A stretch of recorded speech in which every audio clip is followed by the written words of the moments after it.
लंबे अंतराल के बाद अब एक बार फिर से 19 अप्रैल से मुख्यमंत्री तीर्थ दर्शन योजना प्रारंभ होने जा रही है, जहां शिवराज सरकार के एक मंत्री एक ट्रेन में तीर्थ यात्रियों के साथ यात्रा पर जाएंगे। वहीं इस योजना को लेकर एमपी न्यूज के साथ एक्सक्लूसिव बातचीत करते हुए पर्यटन मंत्री उषा ठाकुर ने क्या कुछ कहा, जरा आप खुद ही सुनिए। 19 अप्रैल से मुख्यमंत्री तीर्थ दर्शन योजना शुरू होने जा रही है। हमारे साथ मौजूद हैं इस समय पर्यटन मंत्री सुश्री उषा ठाकुर जी। मैम, तीर्थ दर्शन योजना एक बार फिर लंबे अंतराल के बाद शुरू होने जा रही है, किस प्रकार की तैयारी है?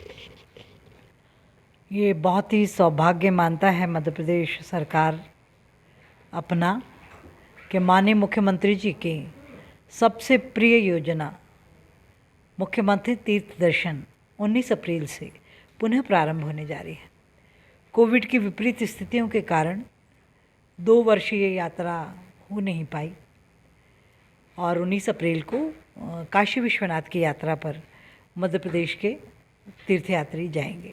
इस बार अभी कैबिनेट की बैठक में भी मुख्यमंत्री जी ने मंत्रियों को जिम्मेदारी दी है कि जो तीर्थ दर्शन योजना शुरू हो उसमें उसको लेकर किस प्रकार की जिम्मेदारी दी गई है, थोड़ा आप बताएं उस पर। पहले ये तय था कि पूरा मंत्रिमंडल पहली यात्रा में साथ जाएगा, पर आज माननीय मुख्यमंत्री जी ने और सबने विचार विमर्श करके ये तय किया कि एक ट्रेन में एक मंत्री जाएंगे ताकि हम लोगों की सेवा कर सकें। पर एक नई पहल है, नहीं पहली बार कोई कैबिनेट मंत्री जो हैं मुख्यमंत्री तीर्थ दर्शन योजना में शामिल होकर उन तीर्थ यात्रियों के साथ जा रहे हैं जी। यानी किस प्रकार का एक आप नया अनुभव है आपके लिए भी?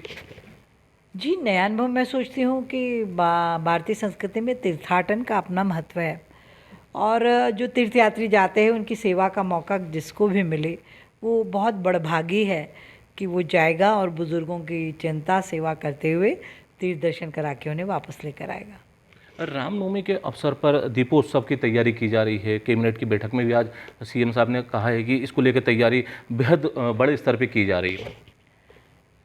भाई, आप तो जानते हैं कि राघवेंद्र सरकार भारतीय संस्कृति का प्राण है।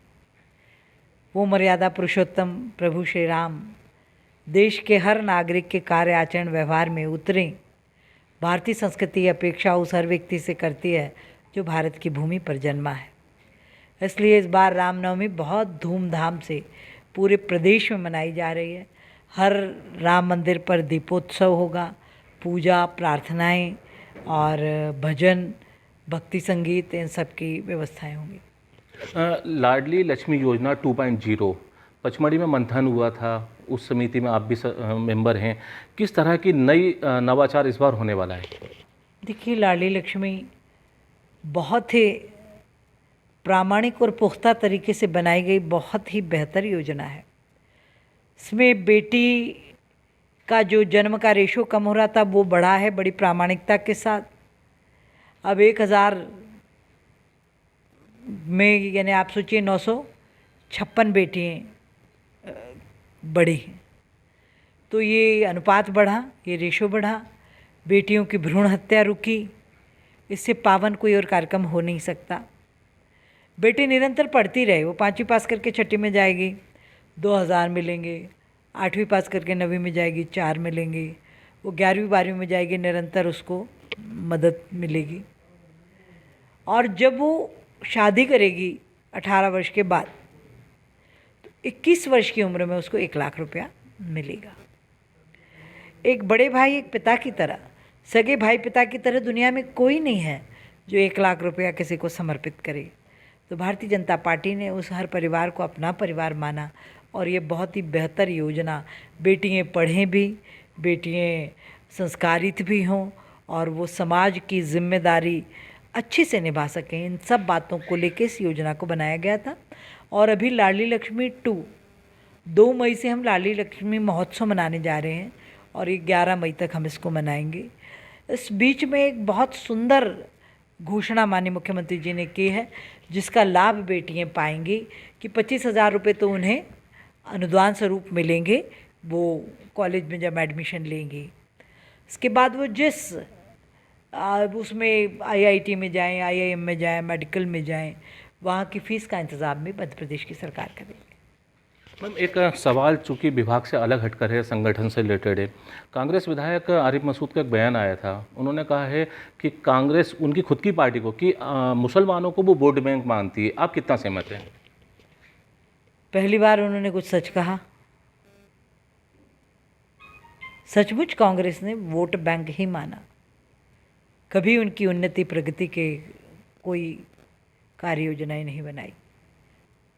सब योजनाएं कागज़ पे बनी, कागज़ पे ही रह गई, और वो समाज अशिक्षित, पंचर बनाता, गाड़ी सुधारता ही रह गया। 2023 को लेकर जो कहा जाता है बार बार कि गुट और गिरोह में जो कांग्रेस बटी हुई है वो अब एक छत के नीचे आ गई है। कल कमलनाथ जी के बंगले पे बैठक में पूरे सर्वसम्मति से कहा गया कि अगला 2023 का जो चुनाव होगा वो कमलनाथ जी के नेतृत्व में होगा। ये उनका भीतरी फैसला है, उनका अपना फैसला है। हाँ, पर लोकतंत्र अच्छा चले इसके लिए मजबूत विपक्ष का होना बहुत ज़रूरी होता है। बहुत बहुत धन्यवाद। हमारे साथ बातचीत के लिए मौजूद थे सुश्री उषा ठाकुर जी, पर्यटन मंत्री, जिनका साफ तौर पर मानना है कि जो दीपोत्सव आयोजित होने जा रहा है उसको लेकर बड़े स्तर पर तैयारी की जा चुकी है और पूरे प्रदेश में रामनवमी के अवसर पर दीपों की एक श्रृंखला दिखाई देगी। भोपाल से वीडियो जर्नलिस्ट सुशील यादव के साथ Rakesh Sharma, MP news TV, Bhopal.